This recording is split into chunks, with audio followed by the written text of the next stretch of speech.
Hello, folks, and welcome back to Breaking the Consensus here at Protect Life. And before we get started in the conversation today, I'd like just to bring your attention just to the like button and to subscribe. If you subscribe, then any new material that comes up will be brought directly to your attention. We have lots of campaigns, we have lots of fights that we have to keep fighting. We need your help to do that. So the donate button is there. Anything you can give, we can promise we will use to the best of our ability to engage in those campaigns on your behalf. Today, I am delighted to welcome from England, and we'll find out where and all that sort of stuff in a minute, Maria Jones. Maria works with a group called Regina Coeli, which is an educational idea, shall we call it, rather than an institution, which is new but growing in the United Kingdom at the moment. So, Maria, thank you and welcome to the conversation. How are you doing? Thank you, Michael. Yeah, good. Thank you. Lovely to chat to you in Ireland. It's got half my heart is in Ireland, as my mummy's Irish, and I've spent many years holidaying over in Ireland and traveling, and I love the people. So thank you for welcoming me. It's a real treat. Great. So where are you based, Maria? Just north of London in Hertfordshire. Okay. And Regina Coeli, it's an idea, I think it starts in the United States. Can you just give us a bit of an idea of what it is? Yeah, so about 17 years ago, a mum was not happy with her children being in the mainstream schooling in America, and she had 8 children, and she just thought, oh, well, I'll just do the other option, which is take them out of school and homeschool them. So she had all these children at home, and she started trying to home educate them, and it's a wonderful endeavor, and there is tons of amazing resources out there. I'm sure many of the listeners have utilizing the wonderful resources, but for her, she just felt she wanted something a bit different. She did still want some sort of structure, regular meeting with other families, and something more formal than a co-op. So this is where the idea was born, and then 17 years on, there's 25 of these centres around America. There's 23, and we've just opened our second one in the UK. So we have one in Bedfordshire and one in Warrington, up in Chester, Manchester area. So we started with just going to our 3rd year, and for me, I was home educating my daughter Lani. We've got 5 children. And I home educated her for 5 years, loved it. You know, she was struggling in the early years and all day at school, and she really was I was almost sort of losing her and her little personality, and she was just becoming very anxious and things. So I thought, this is great. I've got the option to home educate. I will do it. So I started home educating her and did that for 5 years. And there was so much, again, that I loved. I didn't nearly make the most out of all the wonderful resources that are out there, but we did have a great time, and we had, loads of resources on our doorstep, being close to London and what have you. So we did that, but I still always wanted the idea of like a flexi school. So knowing nothing about this Regina Coeli Academy, and I wanted really, and I thought this would be the perfect thing, would be flexi schooling, because I just feel like there's a lot of pressure on me to provide everything. At the time, I was a single mum as well. However, when Lani she just turned 5, I met Peter, and now we're married, and that's how we have all the children. Thanks be to God. So I heard about Regina Coeli a few years before our second child, Rupert, was due to go into, formal education or education age. I thought, this is genius. So not only I can be the primary educator of my children by being the one that's mainly in charge, but also I can send them into this group that's not a flexi school that's got nothing to do with everything else. It provides the education for 2 days completely. I send the children for 2 days, and they receive their schooling, their education from the tutors at the academy and the staff. And then on the other days, I have all the resources to home educate and to continue all the work that he's been doing in the academy. So I just thought, what on earth could be better? So I was trying to get my children, because for me it was very difficult to keep the faith when I grew up, going through Catholic mainstream schools, And actually, it's probably there that I lost my faith. And I met wonderful friends and really had, you know, many, many good times, but my faith did suffer. And I wanted my children to have Catholic peers. And I didn't want it to be unusual to be pro-life, to be Catholic, and everything about, you know, living the Catholic way. So not only I thought I could do this like once a year, go into the couple of retreats that I could find for families each year in the UK. Every week, my children would meet up and have their education, learn alongside, and grow and journey through life twice a week with Catholic children. It just blew my mind. This is amazing. So we jumped in. So like I said, it's our third year going into now, and we have never looked back. Every day I go in, I'm the centre coordinator at the academy in Bedfordshire. Mm-hmm. And then there's a different centre coordinator up in Warrington. But we really sort of set the pace for the UK to show that we could do it. There's a lot that we had to, I suppose, translate from America in terms of the differences of when we have our school year, and so then the difference of feasts and seasons, and just some different traditions and things. Obviously, our history is different. We've just had an incredible programme written by one of our local history experts, which is fantastic. And we follow a classical model, so following the trivium, the grammatical, the primary grammatical and rhetorical stages of education. And I'm seeing the fruits in my children now, and it's just a dream. You went to a Catholic school in England. Just or for our listeners, I don't know if it's ironically or not, a Catholic school in the UK actually has quite a bit more leeway than in Ireland in some ways regarding, shall we say, creating or enforcing a Catholic ethos, regarding the expectations of teachers, questions they can ask for teachers. A friend of mine was on the board of governors of a Catholic school in Essex, and I remember talking to him about this, like the expectations of a principal, that that the teacher should be Catholic, that the principal should be engaged and should be practicing all that. But what was it you felt was lacking or is lacking in that, shall we say, mainstream Catholic education that you wanted your children to have? What isn't there? What did you feel was missing? The Catholic peers. And there can be amazing institutions with, you know, wonderful leaders and governors. But this isn't even wholly the case everywhere you go. And then also the children grow up around other children who, you know, somebody came up to my daughter. So my oldest daughter, she's not able to benefit from Regina Coeli Academy. So she's in our local Catholic school. And we haven't got the grade for her opened yet, and it's tough, but thanks be to God, we all have our own journeys, and that's her one. So somebody came up to her the other day, and she's 14, and said, "Oh, did you know that so-and-so is pro-life?" As if it's like from the dark age. And Lani said, "Oh, so am I." And they looked at her in horror, like, "Where are you from?" And she said to me, she said, "Show me after school." And she said, "I'm a bit apprehensive about going in tomorrow. Like, why are they so shocked that anyone's pro-life and that they should know that this..." Hi, sweetie. Yes, we would love to make a cake like that. It's Jemima. We'll be going to Regina Coeli next year. Yeah, we'll do it after, all right? You go and play and I'll chat to you in a bit.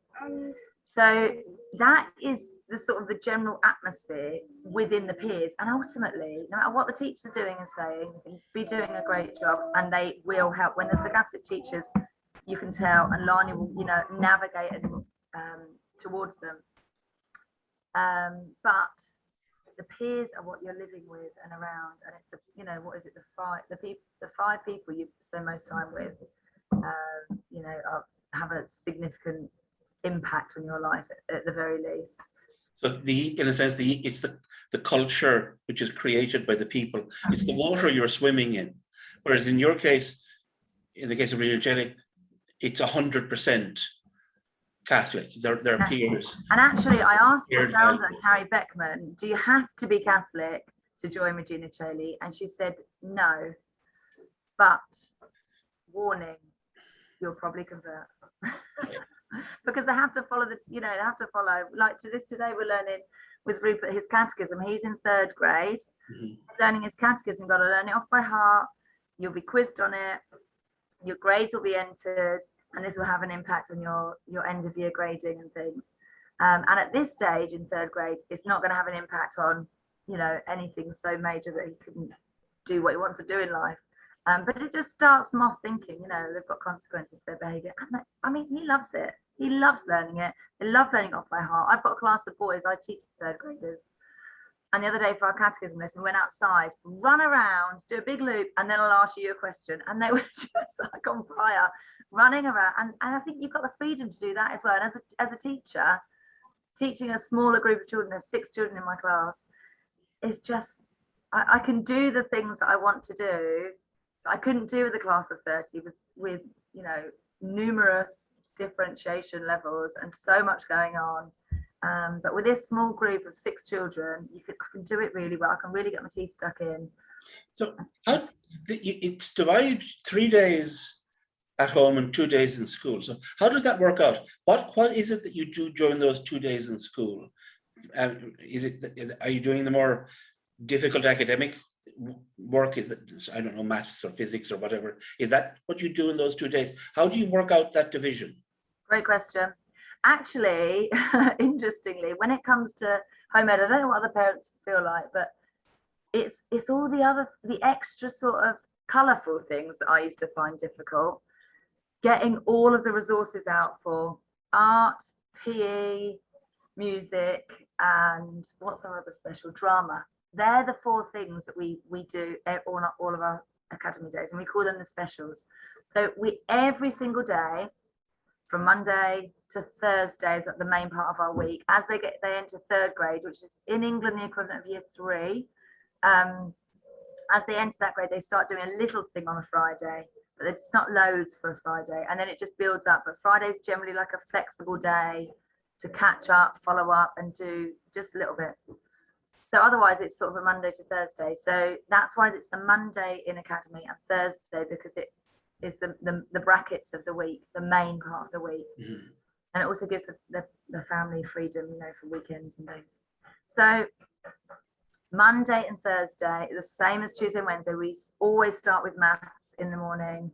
Well, I mean, we always start with prayer and an assembly, talk about the saint of the day, and we pray for their intercession, and then we have our prayers together. Then our first lesson is always maths. Every day we have maths. Every day we have our language arts, religion. As they enter into 3rd grade, we start Latin and Greek, root words, and we do the poetry. They learn poetry. Handwriting as well comes into it in 3rd grade. So we do all of this, and then and then history and science are on the days dotted about. Then it's the 4 specials that they do at the academy together, and they love them. And I just find it so funny. We work so hard for our grade and for all the stuff we provide for them, and then you talk to them and say, what's your favourite subject? They say PE. Thanks be to God. I mean, it's great. Yeah, sure. And they do love it. But Rupert loves history as well. They do all love history. It's great. But you're the 4 specials, they can do that. That stuff is the thing that you got to do together, and that's what I found sometimes missing from home ed. I couldn't always provide for the bigger group stuff and teamwork. But you're teaching Latin, you're teaching Greek, you're teaching math, you're teaching history.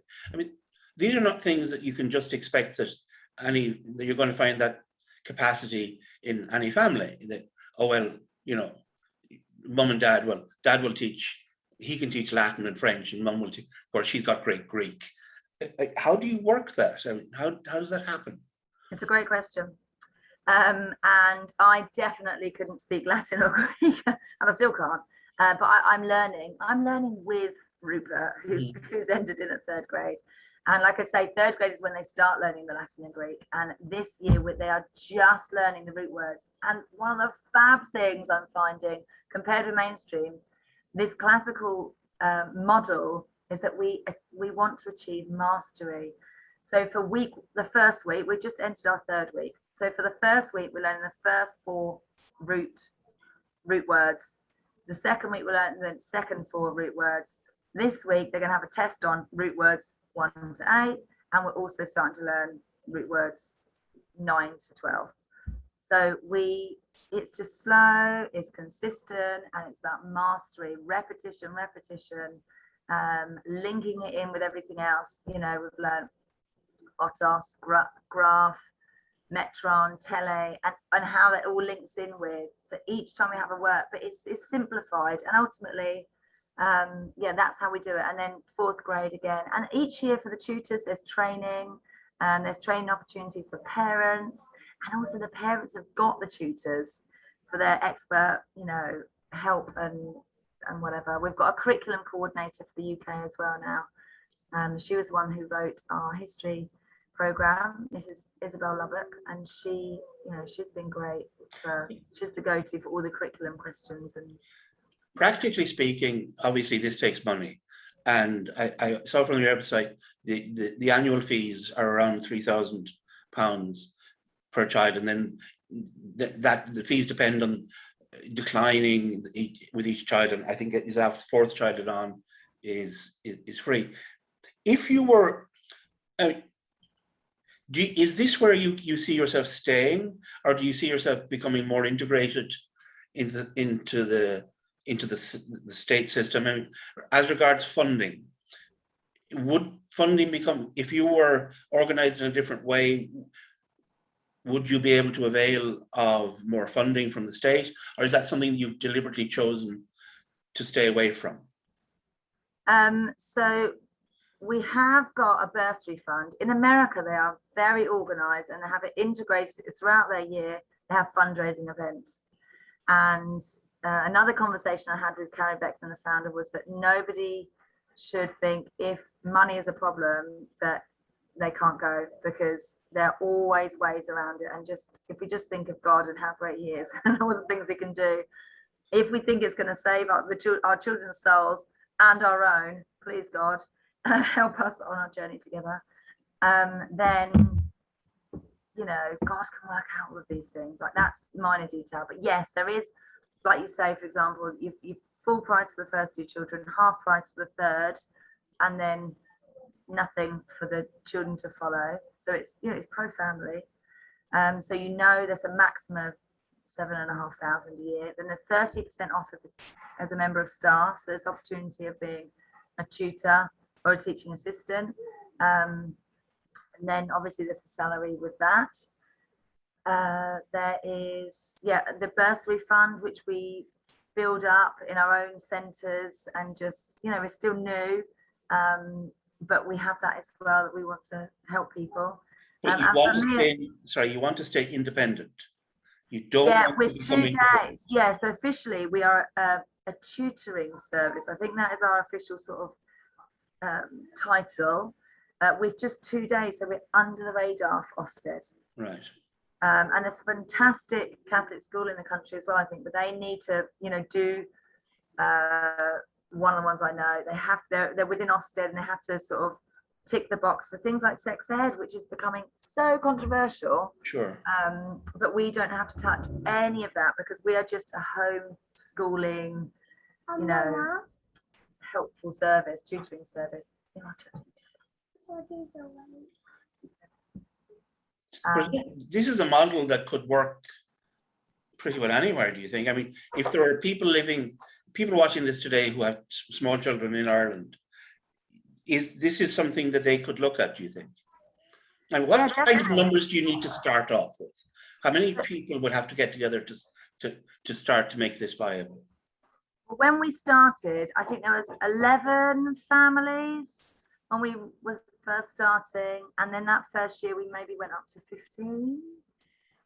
Maybe it was even 11 children went up to 15. It was tiny. In America, they have a sort of rule that they say 25 families need to come to the open day, or, you know, they won't be able to, you know, justify traveling around and running the open days and things. Definitely, it just started in England by one couple who were they just wanted something for their children that wasn't mainstream school, that wasn't boarding school, but also wasn't homeschool, but something solidly Catholic. And so it only started with that couple, and then they joined up with another couple and a priest, and they formed, so two couples and a priest formed the core of the beginnings of the RCA in England. They've been very generous, the two families, with their time and finance, putting in like initial costings in both those regards, very generous. And then we had an open day, and then more families joined in to the sort of the core of what was going on. And then it sort of grew like that, really. I'm aware you're under time pressure, so I'll finish up with this, and maybe we can get you back when I have a longer conversation, more detailed at another time. But what kind of support are you getting from the institutional church? Shall we, from parishes, from diocesan, or from the Episcopal Conference? What kind of backing have you got? Have you had enthusiastic response? Certainly when priests have heard about it, they've been excited and, wanted to promote it. We have a chaplain who comes and says mass for us once a month. He lives a bit far away, but otherwise otherwise we don't have any financial help from anyone. We're still a small little body of people who work really hard to get all we get done, but I'd say there's massive scope to get more fundraising and that sort of thing. It's just a matter of organisation of time and everything else, whilst we're trying to grow the academy and get it all right for the UK and everything else. We don't have a fundraising person or somebody that goes outreach to parishes and things. But in America, that is Sure. ultimately the big dream. In America, that is what they have. They have regular. Have you written to all the parishes in your diocese? X, Y, and Z. Even though you're a tutoring group or whatever, as opposed to a school, your children, are they ultimately, are they going on you're going towards GCSEs, O levels, A levels, or the international baccalaureate? You have to have some kind of exam system, presumably, to get them into third level, if nothing else. So how are you approaching that? So we have had advice from several university administrative people who have confirmed more and more that universities are open for people who have got alternative educations, and ultimately we'll have a foreign, just like other homeschoolers would have, a kind of foreign qualification at the end, so that you can either choose ALTs, SATs, and there's a C something, that's another one. But it also, in America, it has become an accredited system on it by itself, as Regina Coeli Academy, and as people, as a university would look at and see that, this is an opportunity for variety. The child that hasn't just gone through the mainstream schooling, like many other children, it's something different. And more universities are open to this. So yeah, we've been reassured several times with opportunities of further education. That's great. Listen, I'm going to let you go because I know you have a busy life out there, a busy house. So I'd like to thank you very much for talking to us today. As I say, maybe we'll come back on a quieter day and we can have a more detailed conversation. But for today, I'd like to thank Maria Jones who was working with Regina Coeli in the United Kingdom. I'd like to thank you for joining us again. Click on that subscribe button, the donate button if you can. Thank you all. Stay safe and mind yourselves out there. God bless. Thank you so much, Michael. God bless you.